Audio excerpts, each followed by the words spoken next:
Hi, folks. Welcome to Dreaming the New Dream. You're on Radio FM 88 Australia. And it just so happens that my co-host has put together a fantastic local artist who's based in the Sunshine Coast in the hinterland there in Mapleton, if you ever get the chance. Nice place up there, Condolina Falls, Mullaney. And of course, our story tonight really refers to the eye of a photographer when it comes to taking a picture, or is it the landscape artist? And so we're going to hear from Alan, who's workers in the field of artistry. So without any further ado, I'll pass you over to Julia and we go from there. Thank you very much. Hello, welcome everyone. Thanks for joining us, and welcome Alan Mead, our wonderful landscape artist who loves being in nature and with nature. Welcome, Alan Mead. Thank you, Julia, and thank you, Jeff. Great. So, Alan, I understand that you were inspired at a very young age already, to become an artist, as in, growing up, you sort of got fascinated with seeing how light affects color on the shapes and the objects it hits. Do you remember what it was that first drew your fascination? I think one of the big things that really struck me when I was very young, my parents used to take us into nature quite often. We had some quite wonderful experiences, I guess, if you class being 2 weeks in a tent in North Wales as being in nature during the winter. These things sort of stuck in my mind, especially like Snowdonia and the mists that come over the hills and the mountains, and just the sense of colour that it puts. It just changes. The colour changes all the time, and I guess I just had a fascination with that. Get a little tiny bit of sun comes through, and it changes again. The colours change, and I guess it's something that I like to try and recreate in the works that I do. Yeah. Yeah, thank you. I can really relate to that. I mean, I remember my first trip to Wales, and we just took a train up from London to Cornwall and Wales, and we just got off wherever we felt like it. But when walk past the village with the Harley Davidson people and the fish and chip shops, you were like in these brooks and moss-colored rocks and just ancient forests. And to me, I grew up in the city in Hong Kong and studied in London, so to me it was like stepping into one of the pictures in the fairy tale books. And the energy is so thick there. It's been untouched and by humans for such a long time. It really is quite different, isn't it? Yes. Yeah. It's wherever you go in the world, I think that there's always something that you can get out of the environment, the nature. It's just phenomenal. Some lovely shots there coming up. Beautiful. Yeah. I've had the pleasure of going to Snowdonia, and I can relate to exactly what you said about those and how nippy it can be when you take that tram cart thing, whatever you want to call it, tramway up to the top, Snowdonia. Yeah, very awesome. That's right. Yeah, I was actually 5 years old when I went first up to Snowdon, so I started early. I had to walk. When they didn't carry you? No, I had to walk. Couldn't get the train. That was easy. Yeah, that's great. So, just out of interest, because when we start drawing, and I know for me this was one of the frustrations, was that as a kid you see something absolutely beautiful, or you conceive something that you would like to draw, and then when you actually take pen and paper and colors, the colors run, the color isn't the right one that you've chosen, the borders blur, the paper starts getting holes in it. Sort of, what was your journey of seeing beautiful landscapes to actually being able to portray them in that amazing way that you do? Well, I must firstly, I guess, as a youngster, I used to sketch, and one of my aunts used to take me into the countryside, and we used to sketch. And she'd always used to say, "Oh, yours so much better than mine, Alan." And I could really never see that. And I guess for a long time, I shelved the whole idea of drawing and being, an artist. And it's only in probably the last 5 or 6 years that I've really thought about, how to paint.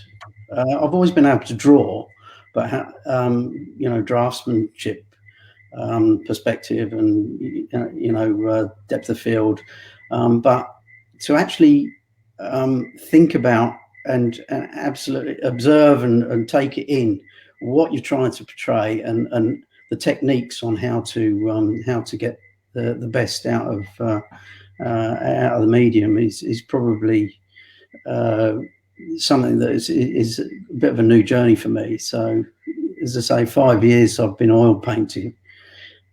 Started off doing charcoals and coloured pencils, but I think it's such a forgiving medium, oils, because you can basically just erase it and then start again. You just got to have the confidence to say, no, I didn't like it like that. It can change, and just wipe it off and start again. So, yeah. So this amazing wave painting that Jeff just turned up, is that an oil painting? Yes, they're oil paintings. Yeah. Wow, how do you get it so transparent? It's just so just run us through. I mean, neither Jeff and I paint, so do you start out sort of, how do you go about it? How many hours do you sit and observe the dynamics? Well, do you structure it? I do.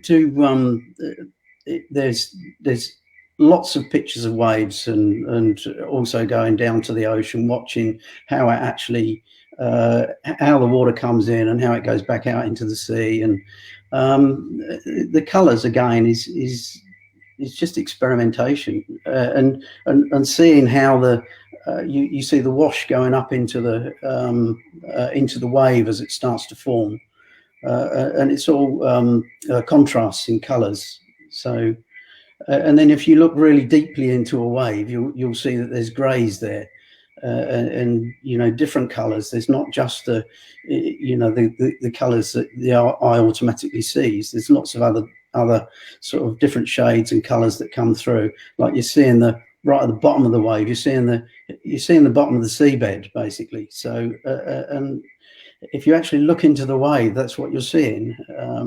So I guess it's observation is a big thing, yeah, and then it's again it's experimentation as to how you put it down, put it on. Yeah.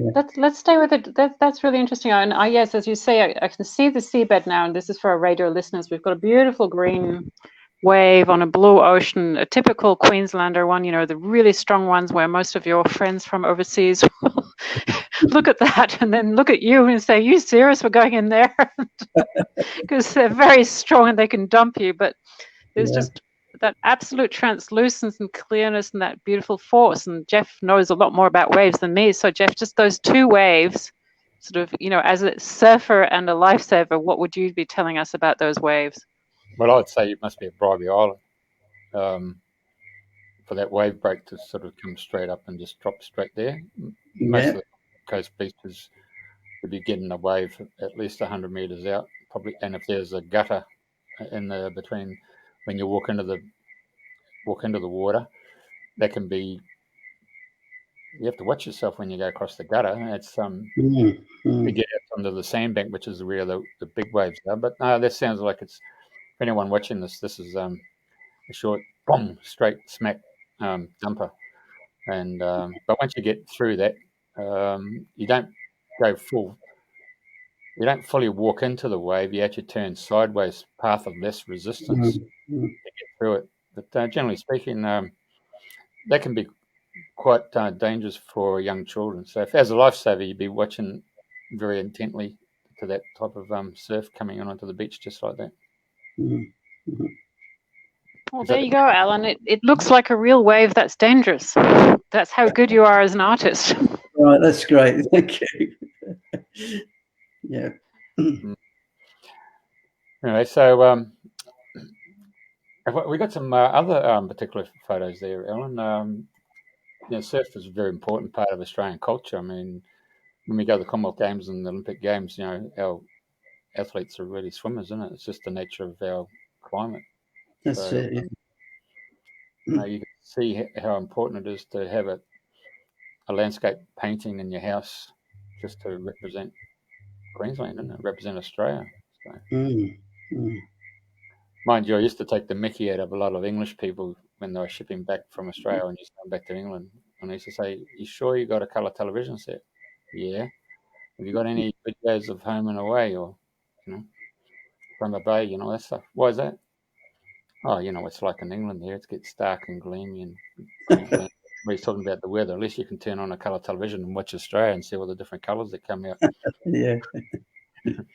Anyway, beside the point. But painting and seeing through the eye of an artist, that's really what we're talking about today. So being able to capture the colours that we've got in Australia, I mean, that's just remarkable, isn't it? So if I step out of my vision shot, here's a particular beast that's in Australia. So I mean, it's not a colour that you would primarily see in Somerset or in Snowdonia, but with our climate the way it is, and we get droughts, you can see that type of landscape.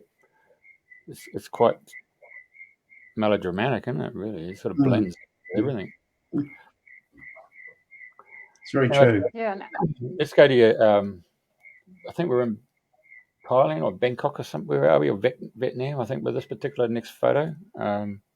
That's Vietnam. Yeah. And it's a little bit blurry, but it's quite. Most of the pictures, well, all the pictures that I do have got a significance, quite a big significance to me. This is in Ba Bay National Park, which is up in the north of Vietnam, near the Chinese border, and it's littered with caves, and I think it's limestone or chalk, and this is on the way to one of the caves, and there's a couple of things about it. What I actually noticed was that the tree looked like an eye. It's a tree within a tree, and I thought that was quite special. The other thing is, it was really, really hot and steamy. Now, the photograph doesn't actually show you that, but what I've tried to do, if you look at the haze behind the tree and up in the hills, it was so hot and steamy that that was the whole idea of trying to get that heat, that feeling of really being, humidity and quite not very comfortable. So yeah. Yeah, so what time of the day was it when you were painting this? Oh, well, as I say, it's not. I don't paint them actually on scene. It would be very, very difficult to set your easel up on a boat, because we're in a boat, and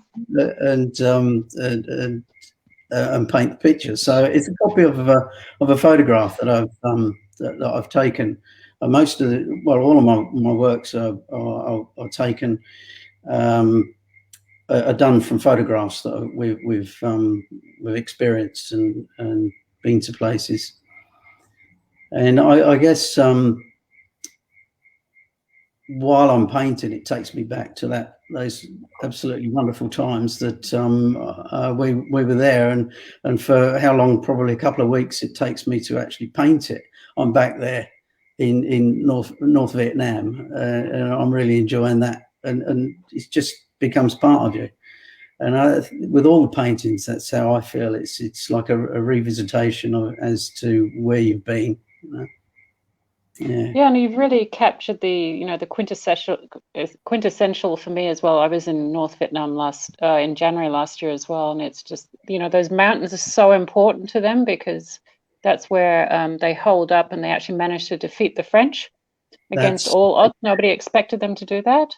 Mm-hmm. Hang on, they beat sorry? They beat the Americans as well. Yeah, the French, they had the plains. They picked a valley that they thought nobody could get to, and beyond belief, we just climbed over those steep mountains and went in. Yeah, and attacked them from the top of the mountains. Yeah, we went down the Mekong as well, which was when we visited Laos and Thailand and Cambodia, and all along there's some caves where they hid from the bombing. So it was really quite a big part of their lives, was being able to avoid that type of trauma. Right, so you obviously do a bit of traveling because now we're going to wait, can I just ask about the tree before we move on? Sorry, Jeff. So, okay. I love trees and tree spirits, and immediately I noticed the eye as well. Did you sort of, as you were painting it, did you get any sort of connection or insights as to why it would have grown that way, or what that is all about? Not really. I just felt it was so special. It had to be captured. Had to put it in. I mean, it's not sure. Looks like a fig to me, but didn't really get that close. So yeah, but no, it's no, spiritually, I was trying to get that look, and I think it worked. Yeah. Yeah, it does, because fig trees are normally, sort of big and strong and umbrella-like, but this lightness that comes through, and that movement as a result through the trees. There was significant growth over the river, which was quite important. Yeah, it's kind of at an angle, and it's just grasping onto the bank and stopping itself from sliding up by tilting up. So I get maybe the tenacity of that landscape and that people. Yeah. Despite all odds. Yeah. But staying connected. Jeff, which country are you going to take us to next? We're going to the Northern Hemisphere. Yeah. And we're going to go to the land of pirates. Pirates, yes, Black Flag. Yeah, it's the Cornish. Clotted cream. Yeah, this is Mevagissey, which is a little fishing, or I think it was known for harbouring pirates and contraband during those times. And the harbour was, I really sort of, it was one of the biggest or most complicated pictures that I'd done at this stage. So it was quite a task to get everything, there's a bit of engineering drawing involved with it as well. So which I did do engineering drawing in my early days at school. So I found that helped to try and get the angles right, especially on the riggings of boats and things like that. So yeah, it looks really complicated, and you have to have the perspectives. You've got the big blue boat, the big fishing boat in the front, and then you've got the one slightly behind, and all their lines intersecting. Yeah, and you've got more boats in the background. So did you, from the photo, did you actually take it and measure it? Yeah, well, this is I've sort of I use a lot of shapes to begin with, triangles, oblongs, stuff like that. And when you put the shapes down, you make a draft, and then you just you follow your draft and you fill in. I normally go from top left, and I work my way down. So I usually put the sky in first, and the the horizon, the contour, the profile of the picture, then come down and then start to fill in the buildings. And it's just an accumulation. It's a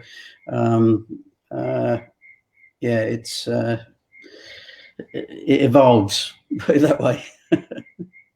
And it's very intricate. And you never, I mean, like, did you ever get tempted to add in something or skip something or leave out anything? There's quite a few things that were there that aren't there. There was on one of the boats there was some sort of weird winch, and I just couldn't understand. It just didn't look right, so I took it out completely. This is on the red boat, just at the back there. There was a strange winch coming off of it, and I thought, well, no, just I tried to paint it, and it just didn't look right. So yeah, I know what you feel. I can imagine with that sort of heavy metal that would disturb the equilibrium, because you've got this sort of kind of snug neighborly, everybody's close for protection and being able to use that as a bridge at the front, and that winch would have made the red one a bit top, sort of listing to one side in terms of the eye drawing it out. Yeah, I think. And the black flags were there as well? Yes. Got the black flag in. But I think what I liked about the picture to paint was the colours. There's lots of different colours in there. Quite often you see a scene, and especially with the reds and yellows, and there was a significant amount of red and yellow in it, which seemed to make the picture. Yeah. So. And what made you decide to choose to draw a scene that has a lot of content and a lot of intersections in it? Well, it was a challenge really more than anything else.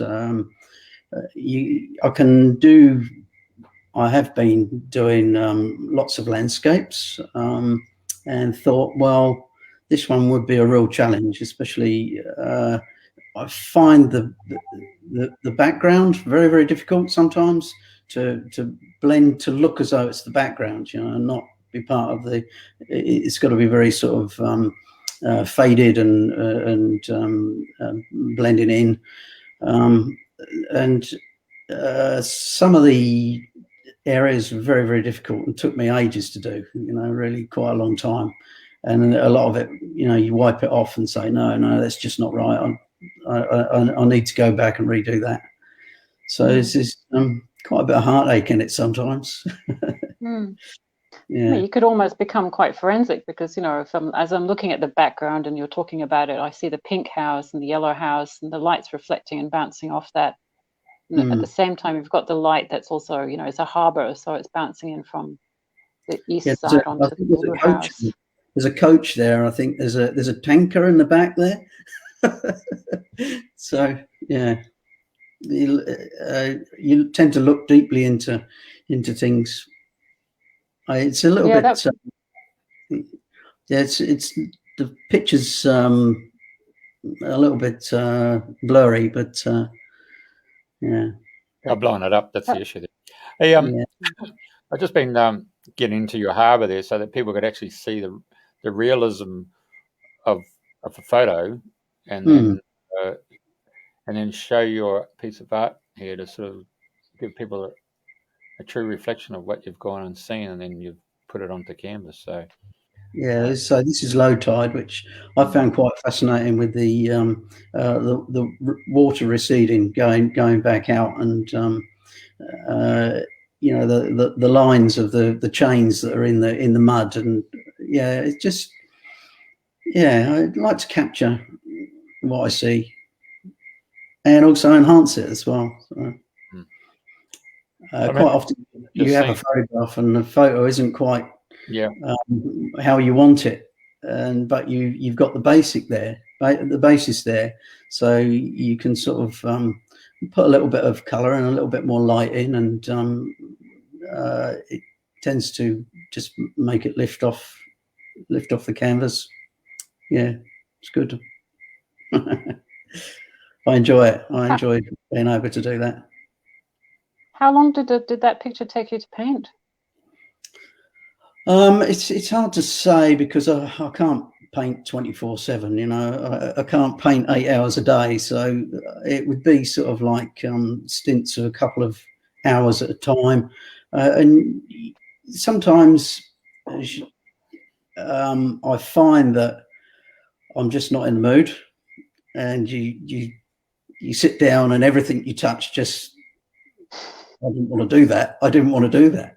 So you find you put it down and you say, no, another day. So I'd say it would probably take, if you classed it as being 8 hours a day, it'd probably take a week to do. So 40 hours, I'd say, to do that. Yeah. So you kind of have to get yourself into a right space to be able to paint the way you want to. Very much so, yeah. And it doesn't always flow. You know, it's quite often you don't really. You think yes, I'm really going to do something today, and it just doesn't happen. And you end up coming out of the studio and thinking, I shouldn't have bothered today, really. But then then you have your good days where you paint until midnight and you think, oh, where's the time gone? Yeah. So it can happen as well. Yeah. And do you ever find yourself dreaming, you know, during that week those weeks that you're focusing on one picture? Like, do you find yourself dreaming at night that you're on the boat or one of the fishermen's chatting to you? Oh, yeah. Well, as I say, to tell you the truth, I usually have about 3 or 4 pictures going at one time.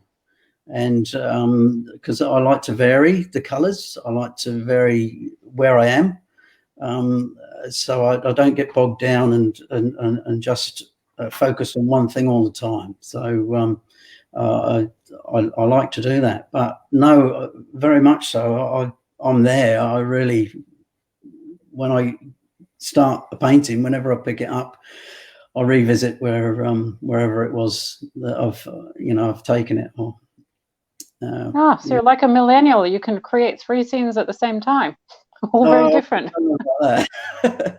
But no, I find it's more stimulating to do that.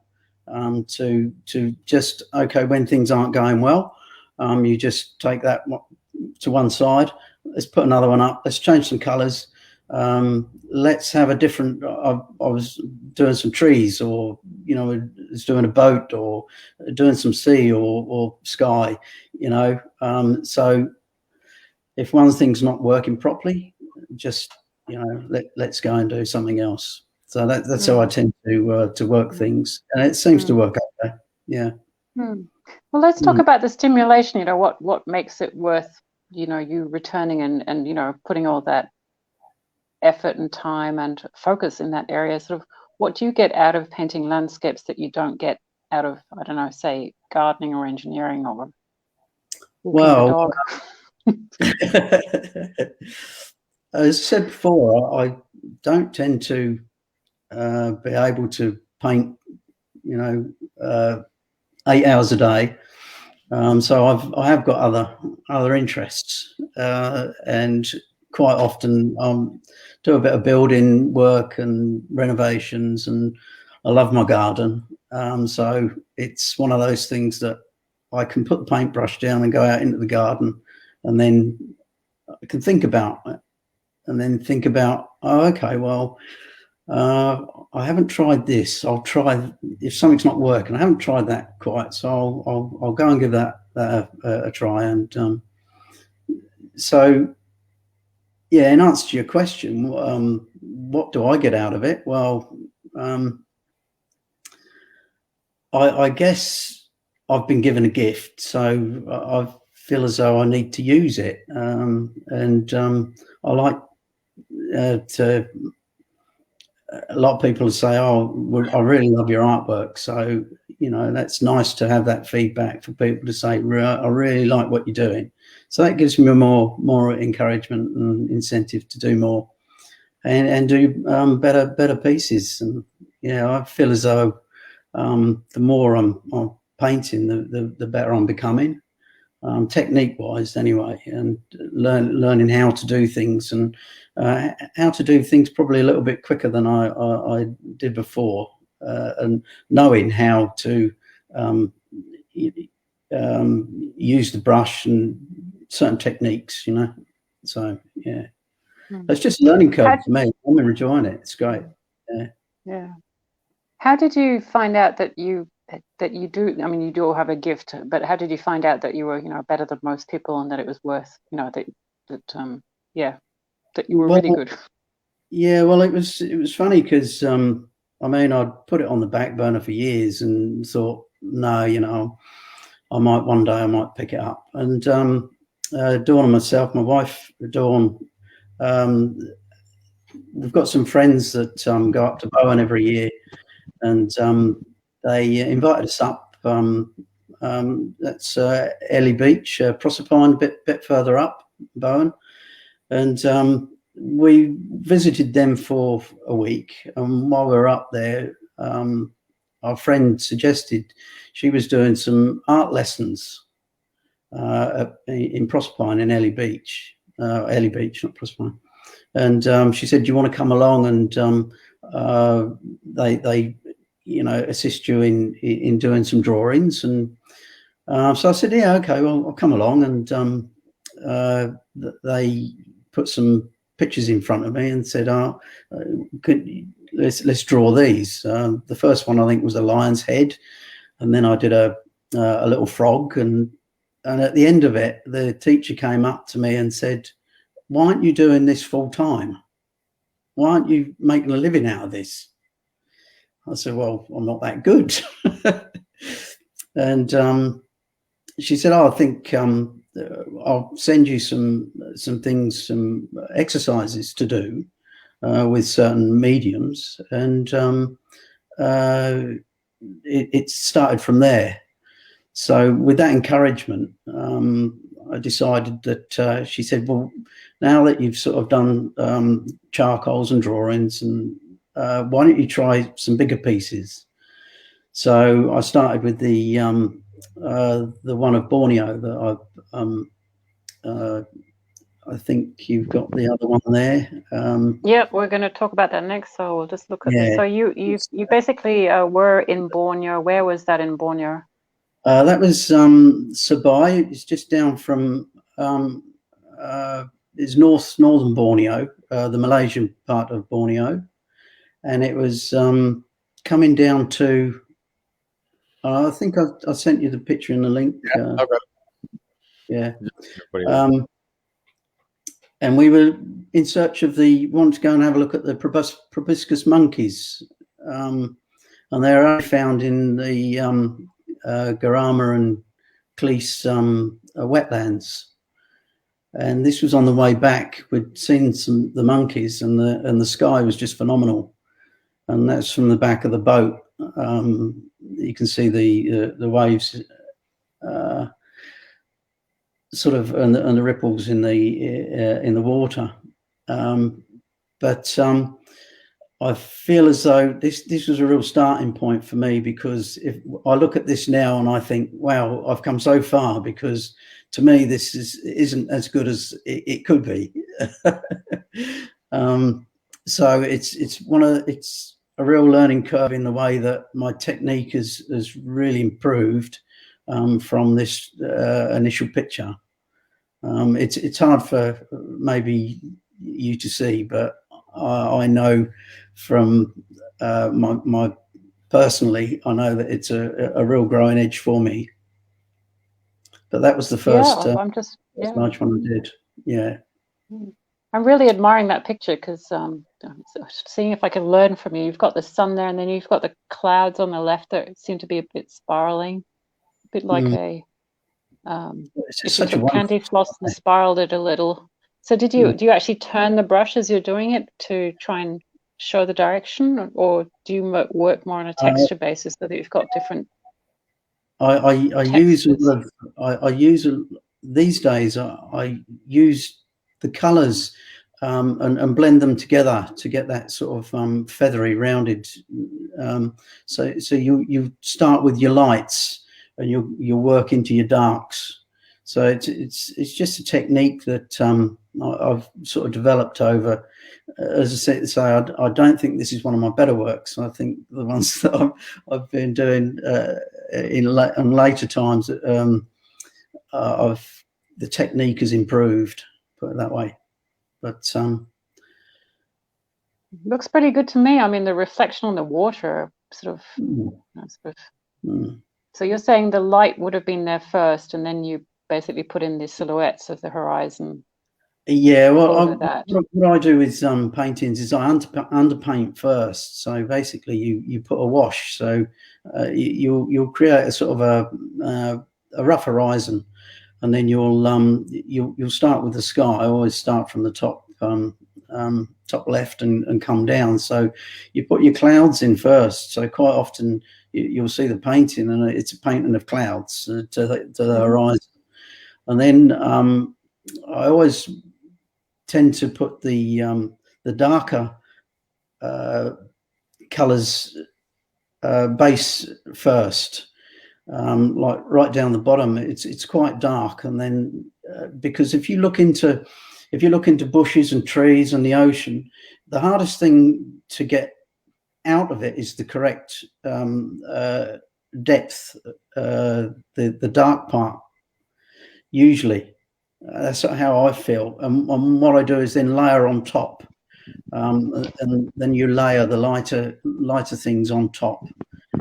You got to be. I'll agree with that because you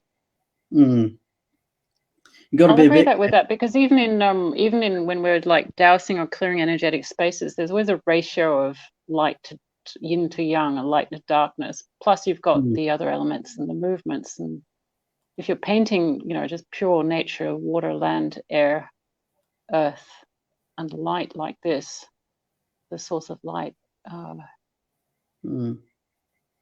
Yeah. I think sometimes though, especially I found with painting, you got to be very careful, especially when you using your whites and your yellows, because they don't lend themselves to be painted over anything else.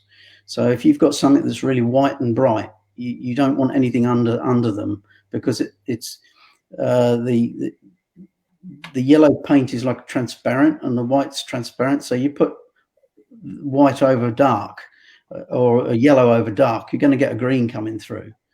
So you've got to be very careful. Those areas that are there that are really bright and white, there wouldn't be any darkness there at all, or any blues or anything under there.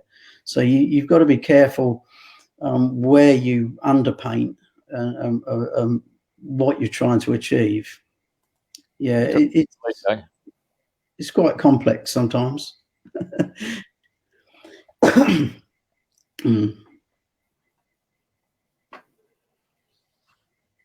And what were the monkeys like in Borneo? Oh, they were great. Yeah, they forage during the day on the riverbanks, and then just as dusk, they go up into the trees, and that's when you're able to see them. That's why we went to see the monkeys in the afternoon, evening, and of course there's crocodiles all in the river there. So you come back and all you see is red eyes on the bank. Yeah. My dad grew up in Malaysia, and that's why they actually go out with a dog. They let the dogs swim first. Yeah, okay. But you didn't paint the red eyes in that landscape, did you? No. No. Yeah. It would be too unfriendly. Beautiful. Okay. So you've painted in Borneo, Vietnam, and Cornwall. Yeah, that one there is Mount Warning. That's the one behind me. Just and that's an image taken. Took three pictures and combined them all together. So because it was hard to get a elongated shot of the mountain and the creek and the dry bed. So yeah, quite I quite often do just combinations of sort of images. Yeah. Is that the Moolumbar to Yukai going out to the Hare Krishna joint? No, that's up. If you're going up Mount Warning Road, some friends of ours had some acreage off of off to the right of that, and you drove right to almost to the base of the mountain there. So it was just on a little creek that was going over. Yeah, the car, like a Ford type of thing. Yeah, I know the one. I know. Okay. Yeah, for our overseas visitors, if you are coming to Queensland, you do want to come and climb Mount Warning. It's a very special mountain and a very interesting climb, and it's in a beautiful valley just on the border of New South Wales and Queensland. It has significance locally as well. I just love the way that you've got the blue and white kind of circle reflected in the water, and over, like a halo behind the mountain. We can see Mount Warning from Brisbane. It's part of the scenic rim. Yeah, it's beautiful. I've climbed the mountain a few times actually. It's such a wonderful place. Really, really nice. Yeah, you've made it quite stately. It's kind of a cross between, the mountain on Sound of Music, and it's just a sort of saintly mountain with that great lighting. It's quite cinematic, actually, isn't it? Yeah. Let's come to the fishing boats. Is that up in Alaska? Is it? That's going up New Brunswick on the other side. One of that was a commission. It's quite a big picture. That friends, they went on a flotilla. It was about 5 boats, I think, and they just explored the whole area up there, or quite a bit of the area, and they wanted something to remind them of their wonderful trip. And we went through probably about 30 images, and eventually we came across this one, but it was really washed out. There was no colour much in it. You could see the boats in the foreground, and you could see the mountains in the back, but it was very blue and white, and that was all there was. So I decided, and over on the right there was a waterfall that it was a little bit of artistic license, where I thought I'd put a waterfall in there, and they were really happy, because that's what it was all about. It's just a lot of things that I added there was actually there, which you couldn't see in the picture. So yeah. So the spirit of the mountains must have come through and prompted you. Yeah, for sure. Consciously or unconsciously, going, don't forget the mountain, don't forget the waterfall, don't forget the birds. Let's have a look at the Jeff. Can we have a look at the birds? Because apart from a huge, stunning landscape, Alan's just very good at capturing the detail and we have some beautiful birds in Queensland. Yeah. And I think they're being featured in your upcoming exhibition, right? That's right. Yeah. I've got a few. We went up to the Bunya Mountains, which was that's another special place. I don't know if you've been there. It's almost like a freak of nature. It's not supposed to be there. It's in the middle of the plains, Dalby, and it's just this outcrop of sort of mountains, and the bunya pines. They'll only grow in that climate, and it's really quite chilly up there, no matter what time of year you go.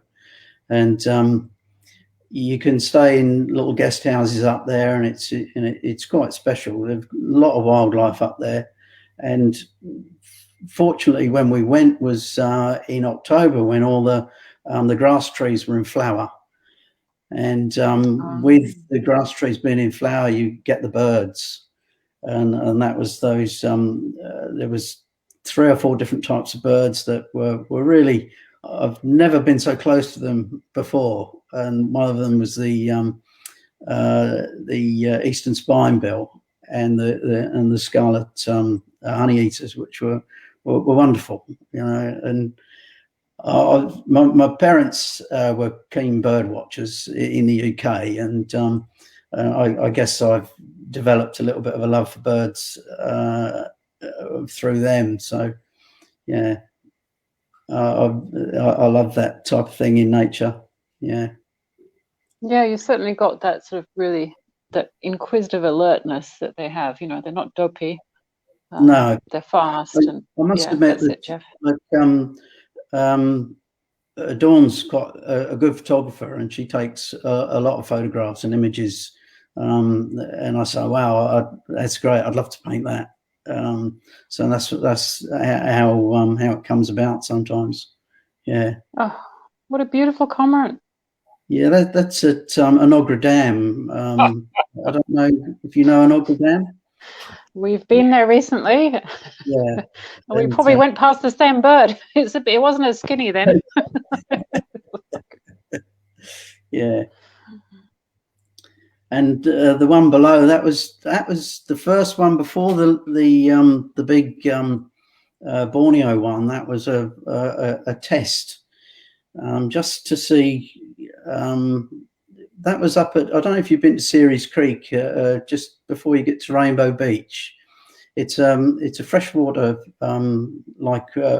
stream that goes through, and these massive eels in there, the long-finned eels, and probably about a metre and a half long. These eels, and they're really, and the catfish. We saw these, and the water's so clear, but it's got that tannin, the orangey sort of fleck to it. And just as what I really loved was the way that the sky was reflecting on the water, and we just got the ripples of the sand underneath. I thought it was a great subject to try and paint. So that's how that one came about. Yeah, that would be really hard to paint, and I just love the gold and the see-throughness of that. Oh yes, and for our overseas viewers, this is the great kookaburra. Jeff, do you want to talk more about it? Kookaburra, make the sounds. Yeah. It's a hoo hoo ha ha, hoo hoo ha ha. And they wake you up at 5 o'clock in the morning. That's right. Yeah. That's a coloured pencil drawing, that one. So yeah. And they're very strong birds. And if you're having a barbecue and you're an unsuspecting foreigner, they know it, they'll be holding your drumstick or your vegan sausage, and they'll just come and swoop before you've even had a chance to bring it to your mouth. They'll come and swoop like a dive bomber and pick it out of your hand. That's exactly right. Yeah. Nothing beats the bloody seagull from England eating an ice cream. Oh no! Oh, the Cornwall ones, yeah. Right. The herring gulls, yeah. They eat ice cream? I thought they just used to eat chips. They've graduated onto ice cream, have they? Yeah, they'll eat anything.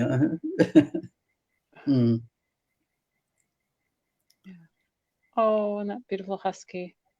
Yeah, that's a friend of ours. That was a commission, and she gave me about 5 or 6 images and wanted me to create something out of the images that she'd given me. So she was very happy with it. So I'm happy. Yeah, that's great. So if people are watching that and they like your style, they could contact you via the website or Facebook page. Yes, I actually enjoy commissions because it gives me a different sort of slant on doing something that I might not have challenged myself to do. So yeah, and all the commissions I've been greatly received. So yeah. Yeah, I mean you're obviously very talented. I mean, look at that one. That's very Fraser Island type. What is that? I can't see the Harvey Bay. Urungam Pier. That's Harvey Bay. Yeah. Yeah. Once the water goes out, you have to walk out about 2 kilometres, don't you, to touch the water? Yeah, that's it. Yeah. And going forward, Alan, what's the are you going to be touring the country or going international? What's the plan? Oh, look, I don't really know. It's a little bit difficult in these times to know about traveling, but yeah, we've got some plans to go and visit, especially Dawn's relatives down south. So hopefully we'll get down there. But no, we're doing this exhibition in a couple of weeks' time, and we'll see. We really like to see how that goes first. Yeah. Great. Let's just have a quick talk about this Scotland picture, Jeff. Can we go back? Because I initially thought that was Devon, but this is Scotland apparently. Can you tell us more about that place? It just looks spectacular. I want to go back to Scotland after seeing that. That's the Isle of Skye. It's Lochmelt Waterfall, which it's just like a lock. Falls off the edge, really. Beautiful place, and what was stunning was the colour of the ocean. It was so clear, and it was like a green with the algae on the rocks, and such a stunning place, Isle of Skye. I'd really love to go back there. Yeah, looks like something out of Lord of the Rings. Yeah. I actually thought it was up in the Orkney Islands, to be perfectly honest. That's what the landscape's like there with all the puffin birds, you know. That's right. Yeah. Okay. Good to see. Hey, I've been here too. Quantox. Yeah, my mum and dad live at on the Quantox. They live at Bishop's Lydiard, which is a little village near Taunton, and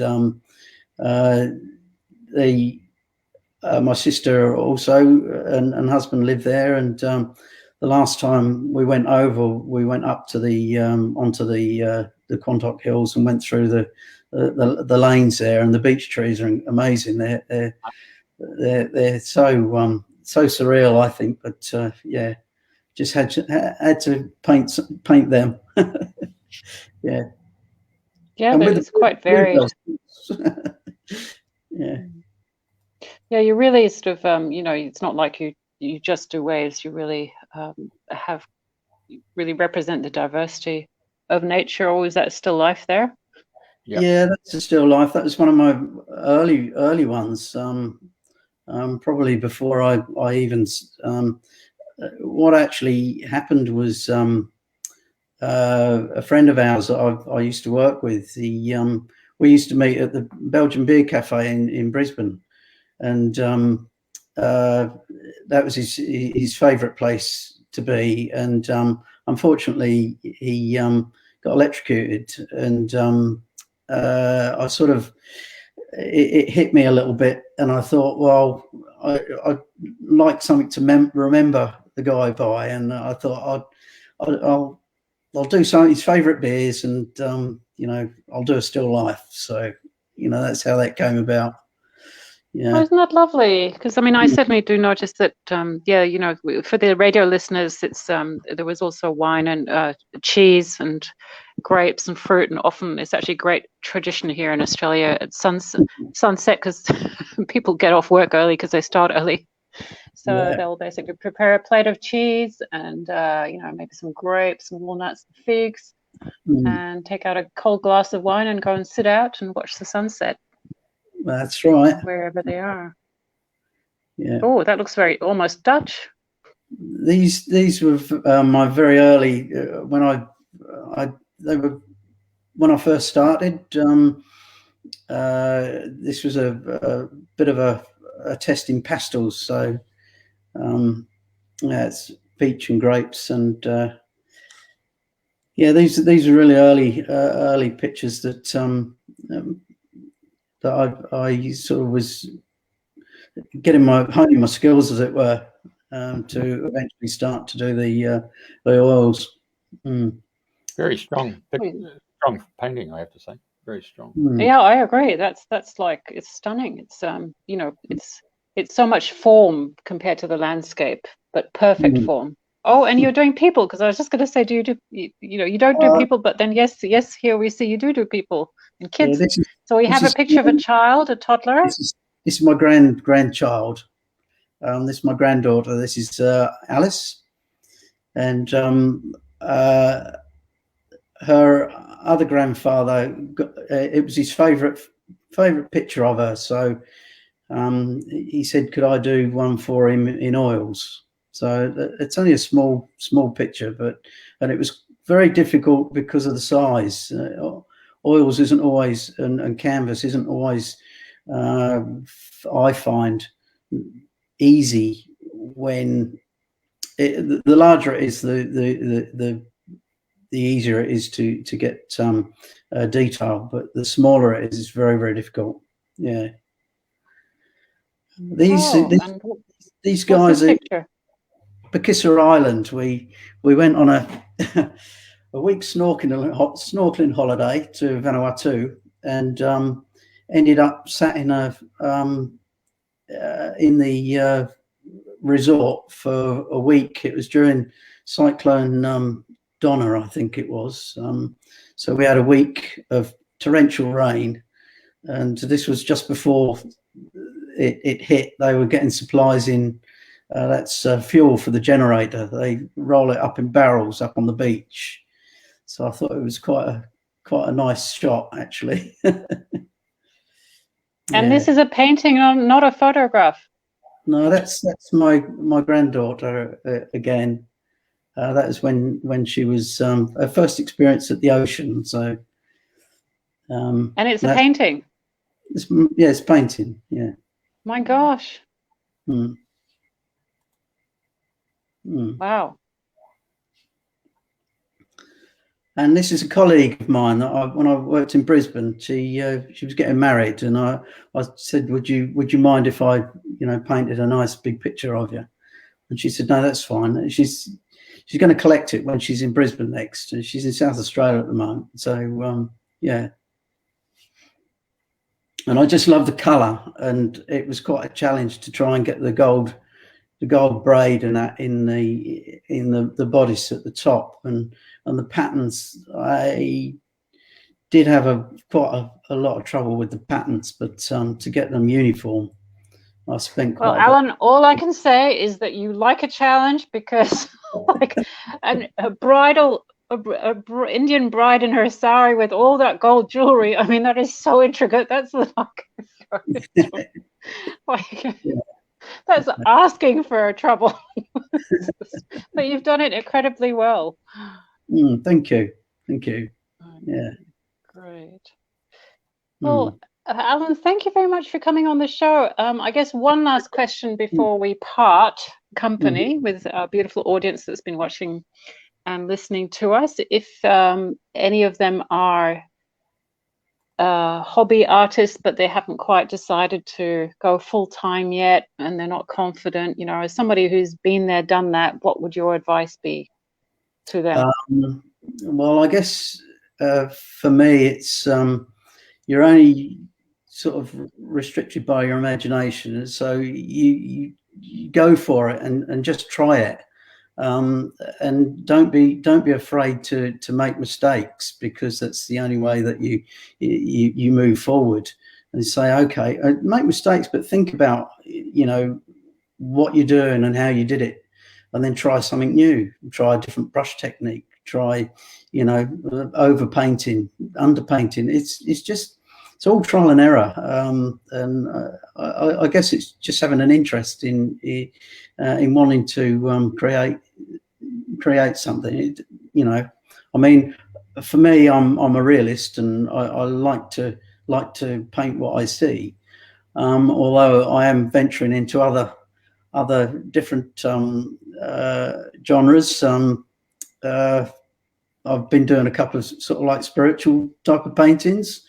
But I still believe that to do you've got to practice before you do things properly. So, yeah, I'm still practicing. Yeah. Well, very wise words. Thank you very much, Alan. And you certainly are honoring nature and what is, and all her beauty, and all of the components that we have, be they fruit or boats or people or trees or mountains. And I think that's, everything is living, and we're all in this together. So yeah, thank you very much. Jeff, do you have any parting comments, questions? Maybe throwing up Alan's photos, paintings. Sorry about that. But I just want to draw some similarities to Alan's work there, particularly stills, and then the the landscape ones. And you can see that this masterpiece of European art's coming out to Brisbane here on the 12th of June to the 17th of October. So my suggestion is go up to see Mapleton, have a look at the Alan's work, or jump on his website, and you'll start to see the Alan's certainly got an eye for some of these classical aspects that have been painted, from the 16th, 17th century. I mean, we've seen this one here in the harbour scene. We've seen this work with the peaches and the grapes. I think it's a great testament for anybody who's watching the show to jump on and have a look at Alan's website there, alanmeadartist.com. Just jump to his Facebook site and have a look. But I think anybody who's into art would relate to Alan, and I think they would relate to what I've just put up there relating to these masters that we're very fortunate that are coming out to Queensland. Great, mate. Bloody brilliant. Okay, thank you very much. Who have we got next week, Julie? Yeah, next week we switch from art to nature and landscapes to frequencies. We actually have from the Netherlands, from the Jai School of Frequencies, a time waver therapist who is actually customizing frequencies that people can use with bioresonance machines or with their Heelys to release past lives, run abundance programs, etc. So it'll be something for you, Jeff, because you understand radios and frequencies. I just understand the problem and the solution, but sort of the technicality, hopefully, we will become a little enlightened with as to what kind of frequencies we can use in this healing space these days in the 21st century. So tune in to Dreaming the New Dream next Thursday, same time slot, and thank you very much for listening to us. Alan, and I was really impressed with the fact that you have the same aspects of all those people who are very creative, whether you're the muses, call out for the muses and get writer's block, or the musos. Here's the muses bringing in the the lyrics for a song or the composition for a song, and equally you get to that stage where you just find that zen spot, and away you go, painting till midnight and thinking, oh, where did the day go? I was really interested to hear that. I appreciate you saying that. Yeah, good. Yeah. Anyway, here we go.